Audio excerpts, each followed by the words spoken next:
আমাদের শরীরের সবচেয়ে শক্তি খরচকারী অঙ্গ কোনটি?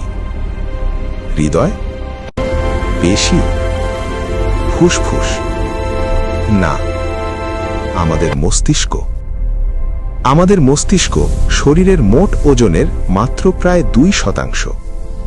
কিন্তু অবাক করার বিষয় হল, এই ছোট্ট অঙ্গটি ব্যবহার করে শরীরের মোট শক্তির প্রায় 20%। কেন?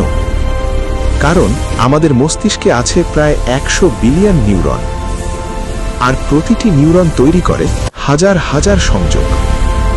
এই অসংখ্য সংযোগের মাধ্যমে আমরা চিন্তা করি, মনে রাখি, সিদ্ধান্ত নেই, অনুভব করি। এমনকি আমরা যখন বিশ্রাম নিই তখনও মস্তিষ্ক থেমে থাকে না। সে তখনও কাজ করে, স্মৃতি সাজায়, চিন্তা গঠন করে, আমাদের ভেতরের জগৎ তৈরি করে।